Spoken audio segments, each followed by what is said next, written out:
Welcome everyone. Today we have someone very special all the way from UK. She's Vena Ramphal. She's done dance study specialist as well as in classical dance and Indian dance too. And she studied away into PhD in dance and philosophy. She's a professional dancer, choreographer, as well as has experience in dance studies. She's a meditation teacher, a performance coach, a TV and radio specialist on well-being and relationships. And she has coached many international clients, including celebrities from sports, arts, politics, business, and royal households. For her, dance is her fullest yoga. So, welcome, Veena. Thank you very much, Harish. Thank you so much for sharing your platform with me. I appreciate it. Likewise, Veena. It's great having you too. So, Veena, I'll jump right in. So, how did you start your journey into yoga? It's a really good question. In many ways, I feel like I was born into the yogic tradition because I was born into a family where Vedic mantras were chanted regularly. I was taught, those old mantras for as long as I can remember, and they were very much a part of my household and upbringing. And then around age 10, I was initiated into a formal yogic meditation practice.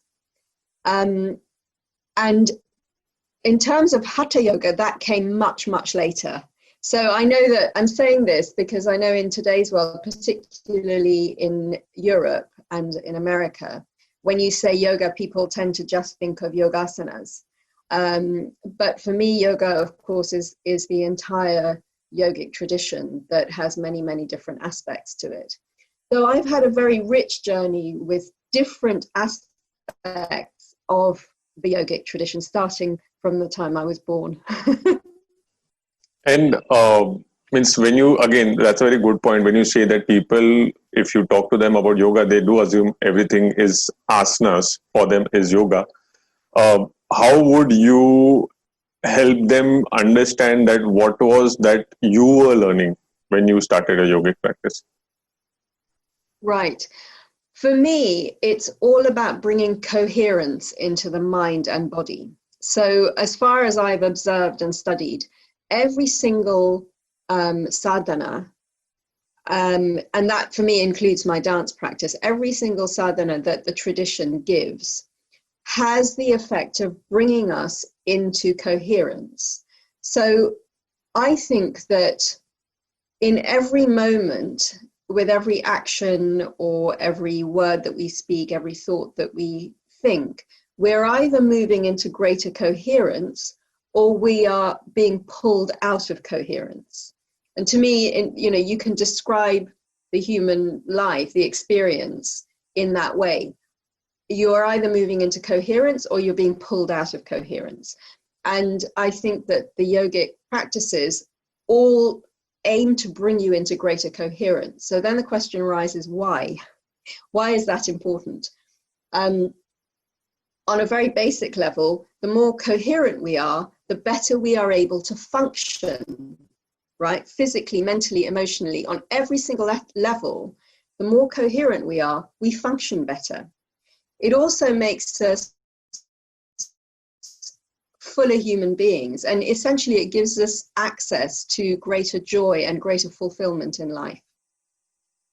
And again, for our listeners, for what you're trying to say, coherence is the quality of being logical and consistent. I'm just trying to correct.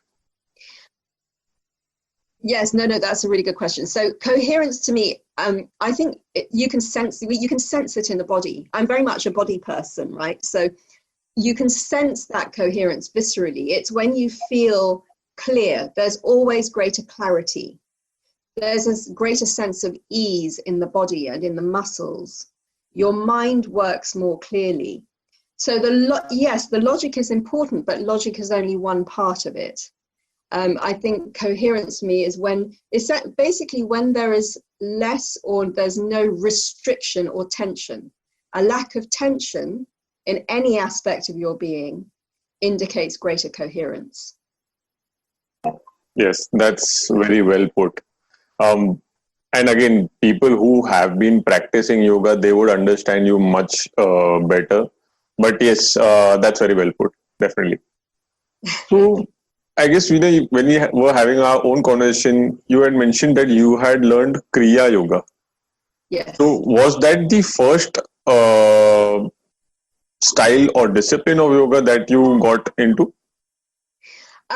I suppose it was the first discipline of yoga that actually calls itself a yoga practice. So, like I said, when I was a child, I was initiated into what I would call a yogic meditation practice, but that was basically a mantra meditation. It was a repetition of a mantra, very powerful.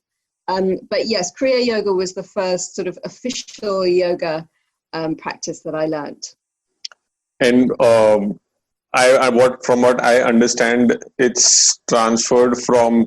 There was a book which I read, the autobiography of a yogi, from by Paramhans Yogananda, and he was one of the students of Kriya Yoga, if I'm not wrong. Yes, that's correct. Yes, his guru is Sri Yukteswar. So there's a direct lineage of Kriya Yoga that he is one of the main figures of.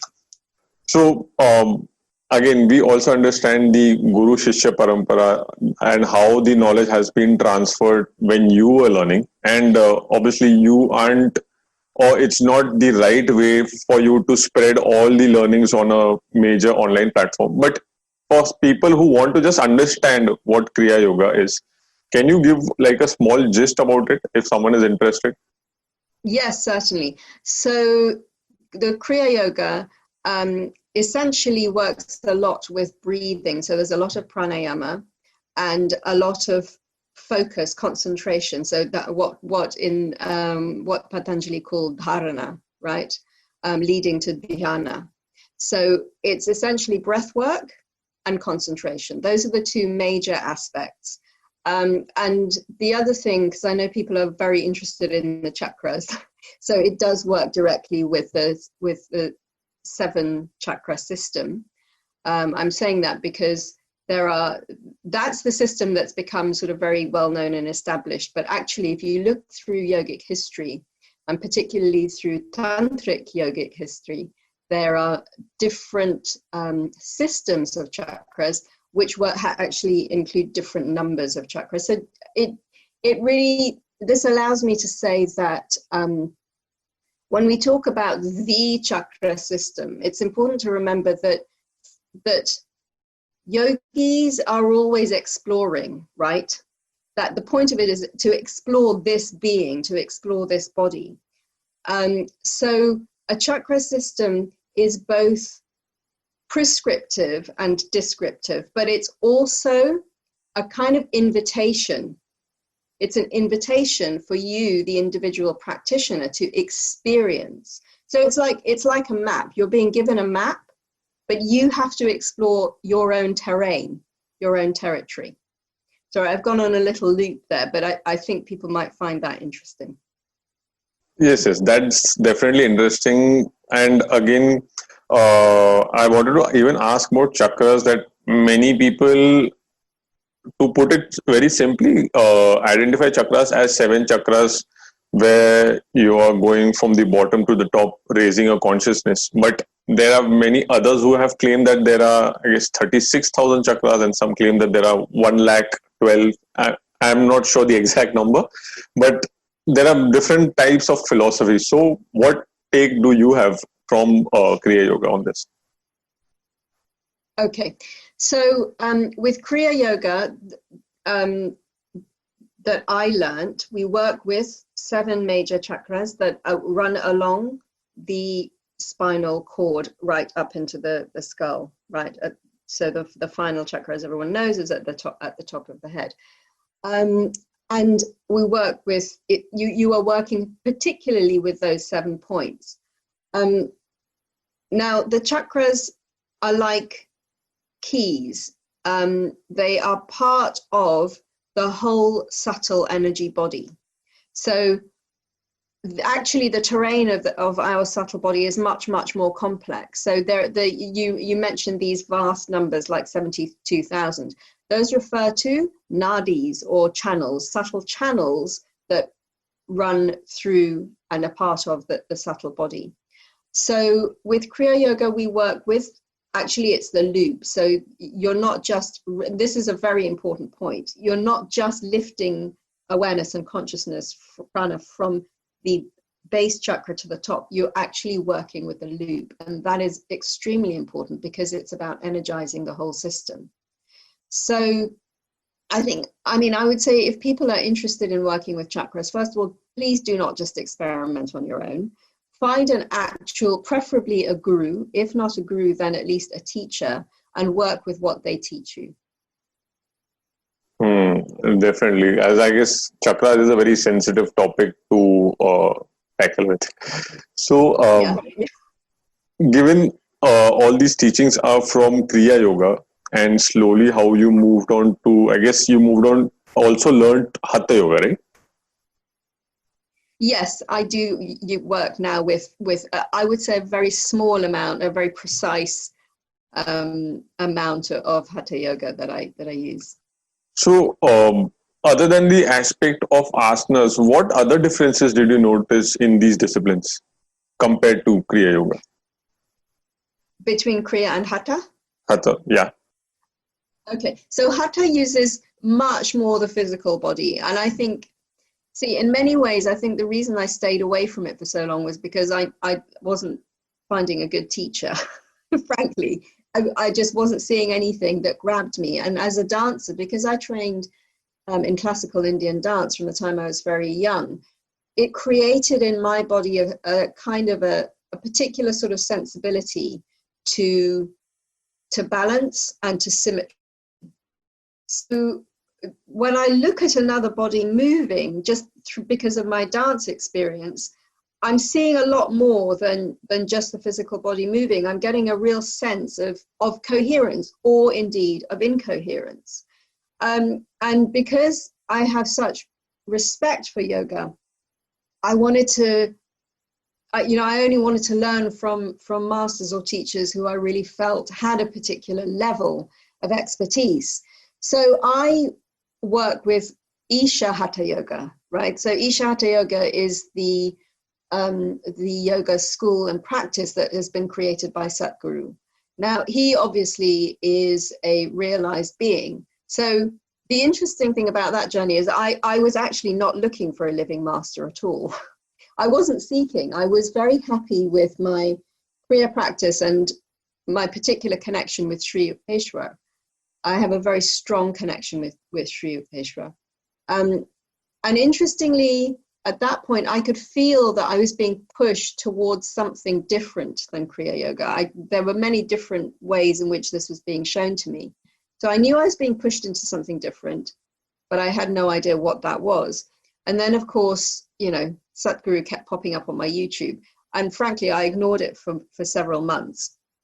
And then at some point, something happened and I stopped ignoring it and I was hooked. And then, so I learned some Isha Hatha Yoga in order to strengthen my own body. Because, as a dancer, the body works very, very hard. And, I have just dance injuries and so on. And so I then started practicing Hatha Yoga in order to heal the body. And it really, really works. So the differences between Kriya and Hatha is that Hatha is a much more physically based practice. It's not just limited to the physical, but it really, really works with the body. The body is key. Whereas in Kriya, the breath and the concentration are key, which is why, so Kriya is often described as an internal action, right? It works with the subtler aspects of the being. So I guess you did the complete Isha teacher training program, the 5-month. No, okay. No, I'm not trained. I'm not trained as a teacher. I have done, of course, the inner engineering and the Shambhavi practice, and then I've done a few different modules, if you like, a few different programs of the Hatha practice. My own personal, I just love Surya Namaskar because it just feels very complete. And actually, interestingly for me, it takes me into a very deep meditative space. but I can just feel the impact that it has on creating symmetry and coherence in the body is phenomenal. And the other practice, if people are interested, I love the Angamardana practice, which is a very, very physical workout that they teach at Isha, and it's fantastic. You don't need too much space. So for people we're back in lockdown, so you don't need, it's just a really, really great complete workout. Again, speaking about Surya Namaskars, it's like one of my favorite routines. It has to be part of my routine any day. And I had actually started practicing around 5, and this was around a year back. And after that, I used to feel, okay, I did a lot. But slowly by time, I started doing 20. It felt good. And the feel-good factor after doing Surya Namaskars, the amount of sweat as well as the flexibility that you generate along with strength, means that is like a very big combo in terms of how you can develop these traits. Absolutely, it's very powerful. Yeah, definitely. So moving on to your dance side, you have massive experience in dance studies, but you also quote that dance is your fullest yoga. Now, how is that? So how do you connect these two? And right. Again, why I'm asking is, for a layman who views dance as a fun activity and yoga as something which is good for health and mental peace, how do you connect both of them? Brilliant. So I trained in Bharatanatyam and then under Dr. Padma Subramaniam in the Karana technique. So this is the dance technique that's described in the Natya Shastra. So my entire experience of dance is classical Indian, right? So it belongs to the Indian wisdom traditions. And it's always been very clear to me that, whether it's dance or music, any other art form or astrology, any of these things, within the Indian wisdom traditions, all of these knowledges, they're seen as knowledges, they are seen as vidyas, right? Now, a vidya is a field of practice that gives you direct perception of true knowledge of reality. It's not just information. And so it's not superficial. And in that sense, it's not just a fun, frivolous activity, right? Although personally, I think fun is extremely important. As that aspect of life that's very vivifying, fun is extremely important, but it's also very profound. So that's why I say dance is my fullest yoga. And what I mean by that is when I sit to do a meditative practice, or even a hatha yoga practice, in a sense, it's very internal, right? You're doing that practice for your own, as you say, for your own well-being. For me, dance is even fuller than that, because in classical Indian dance, we engage not just the body, but we engage the mind and the emotions. And we also, what I've discovered is that you can engage your energy body in a very, very deliberate way. That's not something that I've ever been taught. That is something that I've simply discovered for myself because of my yoga and meditation practice, that I can actually energize the pranic body through dance in a very powerful way. But the reason I say it's my fullest yoga is because it includes the emotions as well. Okay, so bhava, the expression of different moods and emotions, leading to what's called rasa, which is the delicious taste of those emotions. But actually, it's the delicious taste of life. It's when you're in a state of enjoying rasa, you're in a state of experiencing life very, very fully. So one way to say it is that we mentioned earlier the difference between kriya, that inner action. I said that kriya is described as an inner action, and karma, we talk about karma yoga as well. So karma is usually thought of as an outer action. So you have the karma yoga, the outer action, the kriya yoga, the inner action. But for me, I then think of karana. Karana is the word that's used in the Natya Shastra to describe a unit of dance. So for me, the journey has been from karma to karana. And karana then brings together, it brings that kriya aspect, the inner aspect, into the outer world, right? So when I move, when I move my hands through different hastas,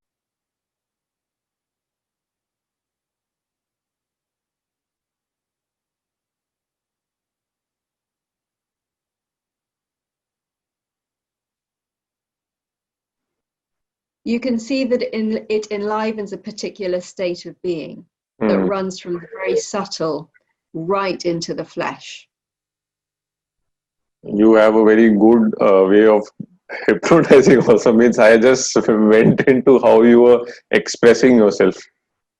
That is a great quality. Thank you. So so currently your primary work is into dance, or as we had a discussion, you're also conducting performance coach for leadership programs, right? That's right, yes. Coaching women leaders. Coaching women leaders. So what are the challenges you have faced from a mindset perspective when you're coaching women leaders? Do you mean the mindsets that I'm helping them to overcome? Yes, yes. Okay, that's a great question. So I think, first of all, maybe I should talk about why I'm coaching women leaders. And the reason is that, because historically in the past, I've had a lot of male clients, and my clientele has been probably about 50-50 actually, men and women, and I've loved coaching everybody. And then a couple of years ago, I started to really notice what was going on in the political world around the world. And there's a lot of toxic masculinity in leadership positions. And I thought, hang on, this is a real problem. This needs to be addressed. So I decided that the way that I could contribute, particularly when we went into lockdown last year, I looked again very carefully at, okay, what am I being asked to do here? And the answer came up to work with women leaders. And that's not just women who are in positions of official leadership, but women who want to contribute to creating a more sustainable and beautiful and just planet for everybody. I also want to say that I think it's very important for men such as you and many of your audience, I'm sure, who represent a very healthy masculinity. We need to see more of that. We need more examples of people like you in the world, because that is also going to help that toxic masculinity to dissolve, right? To answer your question about the mindset, I think that one of the things, and I'm speaking from, of course, my own experience here as well, is that as girls, we're taught very young to question ourselves, right? And to not trust our own judgment. I remember speaking with a lady who actually is in the House of Lords here in the UK. And she was saying that, a boy will get to sort of age 7 or and know that he could be a great prime minister or prime minister. That a woman will get to sort of age 40 and someone else will suggest to her, oh, you should run for parliament. And she'll say, oh, really? You think I could do that? And it's absolutely true. There is a question, we are taught very young as girls, and this goes right around the world, I'm sure, to question ourselves and to not trust our own judgment. And a big part of that is questioning our bodies. That goes in very, very, very young, right? So one of the biggest mindsets that we need to overcome as women is we need to relearn to trust ourselves, to trust our intuition. Another mindset, interestingly, is around money. Women have because up until fairly recently, I'm talking in terms of decades, not centuries, women were not able to earn their own money. And so the sense of curatorship, the sense of genuinely having authority in the space of money is something that is still a problem. And I don't mean authority over somebody else. I mean the full authority to trust your own judgment in earning money, in keeping money, and in spending money. And I've learned that that is an extremely important one. Whether a woman is working herself, whether she is curating the money in a home, it doesn't matter. Her relationship with money, it needs to come into balance and into coherence, and everybody will benefit. So those are two of the big mindset issues that we as women need to work with. I guess what it trying to sum up from both the points is the self-doubt which has been created within women, right? I'm not sure this may be more of the uh, generation to generations. It could be thousands or 10,000 years of generations of how males have been like taking things ahead, whereas women have been uh, either taking charge of that they can too take things on their own, but this has been happening only maybe 100 years down the line, and it might take some time so that there's not that mindset issue that okay, that women should be even given right, or women feel that they have self-doubt. Maybe that would just fade away. I agree. The challenge though is I think we're running out of time as a planet, right? I really do. I don't think we can wait for a couple of generations. I think we need to address it now. And this is why I'm working with women leaders, i.e. women who are ready and willing to really step forward and change this very quickly in themselves, so that then they can go out into their communities, their homes, their workplaces, and create this new energy field where that self-doubt just is not there. That's great. That's great. Uh, do you have any women leaders, and this is on the world space, that you look up to?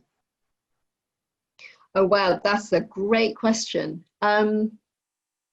Yes, there are several. And at the same time, I would say that for me, the leadership piece is not just about holding a position that's recognized as leadership. That is very important. I mean, we definitely need to see more women in visible positions that are recognized as positions of leadership. However, I think it's just as important for women in all of their roles to step into that position of leadership. And the interesting thing about leadership is that one thing I've learned, Harish, about leadership is that very often people who have influence and are able to create positive change are not in official positions. Right? It's a very interesting thing about power and influence. It works in many, many different ways. And very often people who are, this is not just about women, by the way, this applies very much to people across genders. Often people who have a lot of influence, they stay out of the limelight and they create those influence in many, many different ways. Having said that, I do think it's very important for visibility of women, that we have visibility of women leaders. You know, one of the things you mentioned, the thousands of years of history that we have to undo, and you're absolutely right. The truth is that women have been written out of history. Women have been making massive contributions in every single field of human endeavor. Absolutely, but they have been systematically written out of history. So we need to address that as well. And then, you know, so that's something I'm very keen on, is I want to change the narrative, because we're very used to the narrative of, you know, women have been repressed and we need to change that. Yes, that is true, but it is also true that we have many, many examples of women throughout history, right around the world, of women who have made massive contributions and have been leaders. And we need to emphasize that, because that will help women and girls to recognize, I can do that as well. Mhm. Yes, that's very well put. But any mentions of those leaders? This she's not in an official position of leadership, but I think Meghan Markle is quite a remarkable and very interesting woman for what she has achieved. Of course, in the States, we have people like Alessandria Ocasio-Cortez. I think Hillary Clinton is a very interesting character, and the book that she wrote after she lost the election is a fascinating read. And interestingly, when I read that, I opened it and I read the first opening quote in the first chapter, and I knew then, I thought, if I was coaching her, I could tell her exactly why she lost that election, just from reading the opening sentence. So I think that, yeah, there are many others, particularly of course, in the world of Indian dance and music, who I think have made phenomenal contributions. For myself, if you ask me, I guess I have great respect for the New Zealand Prime Minister. I'm not able to get her name, but I guess she's done a pretty good work on the professional as well as the personal front. Absolutely, particularly in handling the crisis that the world has been going through in the last 10 to 12 months or so. Yeah, definitely. So, speaking about your coaching, and again, this question is just not for women, but I guess you have also coached men. And these coaching have happened in different domains, right? Sports, arts, royal households. So, have you observed any patterns when you were coaching them? Any similarities, any differences? And if you did, Yes. how did you approach them? Right. Okay. So when I'm coaching people, as you say, it's performance coaching. In other words, I'm coaching them to be their best and to create a life that is genuinely fulfilling for them. But of course, all my work is based on a spiritual understanding. So really, what I'm doing is I'm helping them to plug back into themselves. That's how I think of my coaching. Whoever I'm coaching, I'm helping them to plug back into themselves. Now, I've coached, yes, people who are really at the top of their fields, including many celebrities right across a range of fields. What I would say is that how do they differ to others is that they are willing to grab life more. They are willing to grab more of life. They're willing to move faster. They're willing to take greater responsibility. They're willing to take greater risk. So the issues that they face in a way are the same. You know, we all want to have more happiness in our personal life, in our professional life. We all want to have more fulfillment. But people who are at the top of their field are willing to take greater risk and to live, in a sense, in a larger way. They're willing to risk more of themselves as well. But most importantly, they're willing to make change very, very fast. That's something I would say that I really have noticed. You know, if you look at a lot, so there are various theories out there about how long it takes to change a habit. Some people will say it's a certain number of days or whatever it is, a certain number of months. When I'm coaching my clients who are in those positions and who have put themselves out there, they will make change in an instant. And it's a mindset, and you can see it happen. I can see it in their eyes. If I say, you know, if we're coaching on something and I'm suggesting, well, if you want to get that result, you need to make this change, that switch will change within them in an instant. So, you know, if people are looking to live a more successful life and live, in a sense, a larger life, you need to learn how to make change instantly. Yes, that is something which I too have noticed in many of my companies. Whenever I experience people in higher positions, could be CEOs or MDs, and their willingness is the best quality which I have taken up from them, and willingness to even learn the most simplest or the most humblest thing. That is something which I've noticed a Yes. lot. So yes, and Yeah, I would completely agree. this is like you said, the similarity in all these fields, right? People from sports, arts, royal households. What are the differences that you noticed? You know, it's interesting. In a sense, there's not so much difference. It's just that they happen to be expressing themselves in a different field. They've chosen a different mode of expression, or life has put them, you know, into a particular arena. But actually, I would say that there are there are more similarities than differences, really, because when you're thinking about mindset and attitude set, whatever field you happen to be in, or whatever field you choose, success is the same. You know, the qualities that are required for success are the same. That's true. Mindset is the biggest blocker as well as the biggest escalator that people can take. But again, it depends on the person to person. Yeah. So now, Veena, coming to you, how do you prime yourself for the day? And do you have a specific morning routine? You know what? It's really interesting this. I don't particularly. There are certain things that, yes, I will do every day. But I don't make myself get up at a particular time. I do not, I kind of have an allergic reaction to routine, to be honest with you. So my approach to sadhana, this is something I've been thinking about a lot. I would say, in a sense, it's a more feminine approach to sadhana.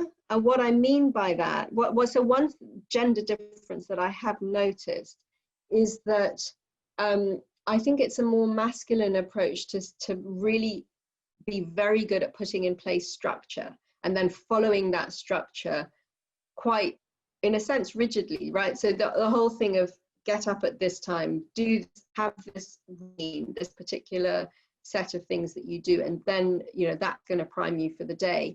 I've just never been able to relate to sadhana in that way. I mean, even with Kriya Yoga, I remember a lot of the men would say, well, you know, you have to do it every day, and you have to do this, and you have to do that. And I'm just thinking, are you kidding me? That just seems so dull and so boring. And I tried it, but it doesn't really work for me. What joy works much, much better for me. And what I mean by that is, if I have certain things that they're almost like playful anchor points. That's how I see the aspects of my sadhana that I do every day. I see them as playful anchor points. So, you know, I'll wake up when I wake up. I'll get up when I get up. Oftentimes I will deliberately stay in bed in that sort of half wake, half sleep state. And I call that my bed meditation, because very often things will come up, things will come to mind that are incredibly potent in that. And frankly, I'm just lazing around, okay? But it's very powerful meditation. So then I have these playful anchor points that I will get to for sure in the day, but they are enlivened by joy. So yeah, my approach to going into the day feels much softer, and I think it's a much more feminine approach to sadhana. It works for me. It works very well. It's funny. Actually, I had read. I was reading and trying to make understanding of Shiv Puran, and there was some dissection about Shiv and Shakti, where Shiv was regarded as stillness, whereas Shakti was regarded as movement. And now I can connect to what you're trying to say about how things for you aren't as structured as how men tell you to.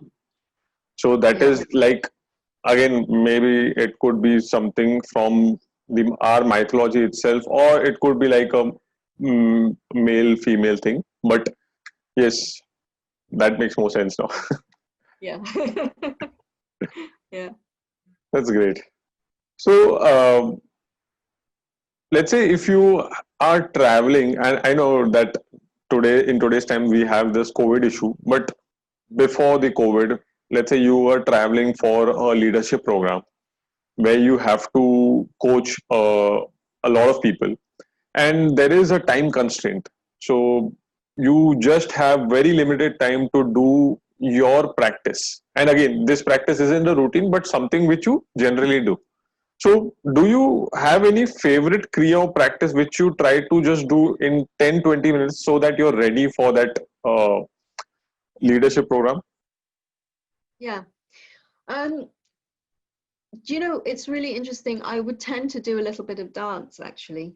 We've come back to the fact that dance is my fullest yoga, because it gets the body moving, it gets everything moving, it gets the mind into rhythm, it gets the heart into coherence, it raises the energy level.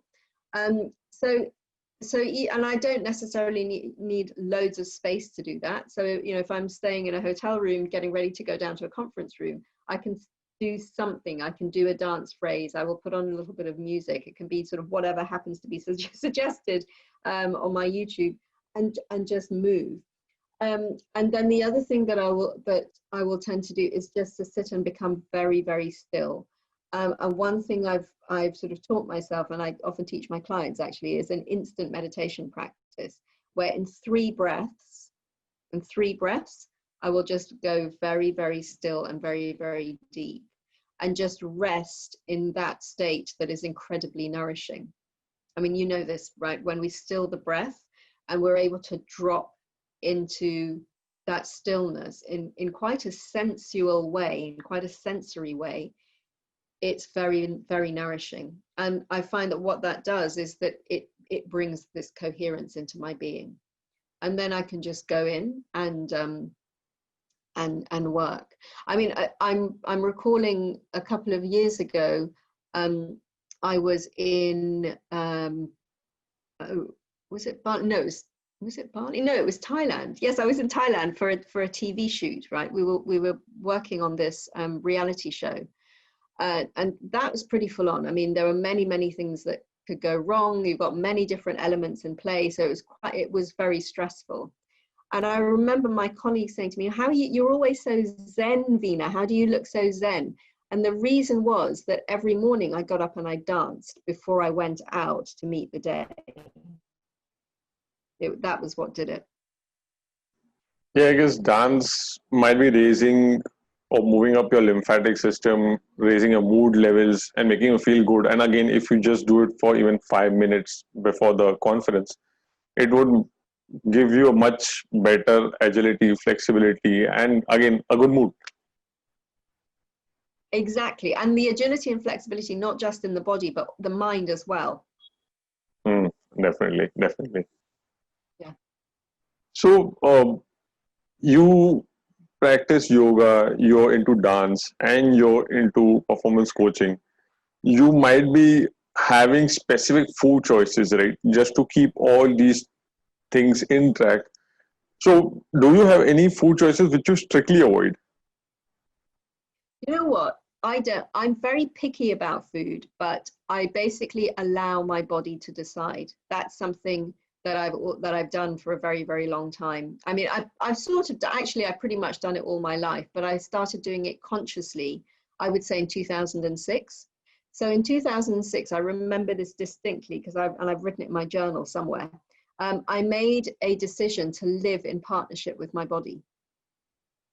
And what that means is that whenever I'm making decisions, I'm making decisions from the space of my body. In other words, I allow my body to make the decisions. And that's very true with food. So I don't have any bans on anything. However, certain things have given me up. So alcohol gave me up quite some time ago, many years ago. Meat also gave me up. I mean, I was brought up pretty much vegetarian, just with occasionally a little bit of just white meat.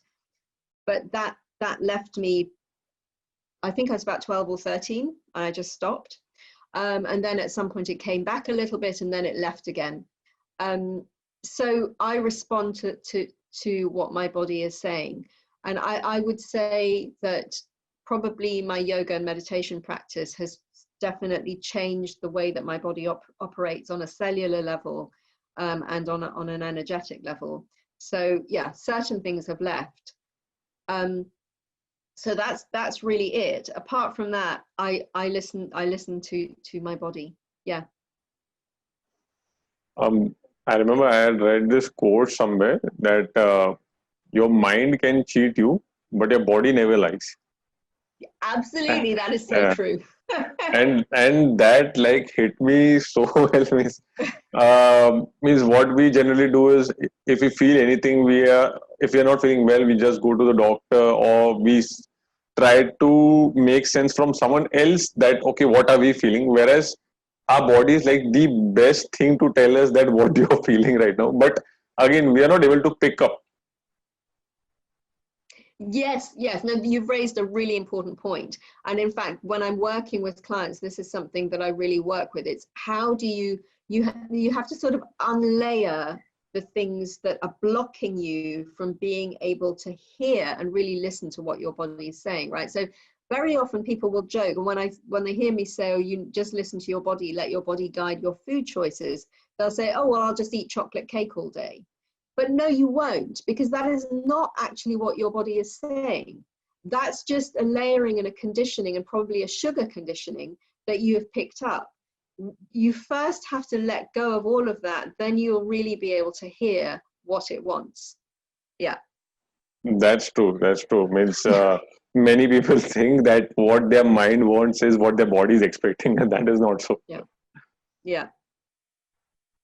So, Veena, we've just come to the end of our show. What message would you like to share with everyone? Love your body, hear your body, and trust your body. Okay, in that order. Love your body, hear your body, and trust your body. Oh, that is very well put. And again, then it's a reminder for everyone to go back to the previous question and also try to understand that too. So, Yes. so it was like great talking to you. Where can everyone find you on the internet? So I hang out on Instagram at shake.your.shakti, shake your Shakti. I sometimes am on Twitter at Vena Ramphal, and I also have a Facebook page, Vena Ramphal. Yeah. That's great. I'll definitely make sure to add all those links in the show notes. And again, and yeah. Sorry, I forgot. Also, my YouTube channel, again, it's just my name, Vena Ramphal. And that's interesting because I'm sharing interviews with others. I have a series called Gurus on the Spot, where I'm interviewing people from the Indian wisdom traditions. And I have another series called Tearing Up the Good Girl Script, where I'm interviewing women leaders about their journey. That's great. That's great. I'll definitely make sure to add all the shows links in the show notes too. So, Veena, it was great talking to you. Your wisdom on yoga, the learning we shared on Kriya Yoga, on dance, and again on performance coaching. That will be a great help. Thank you, Harish, again so much. It's really been a pleasure to chat with you this morning. Really great. Likewise, Veena. Extremely. Thank you. Thank you a lot. Namaskaram. Namaskaram.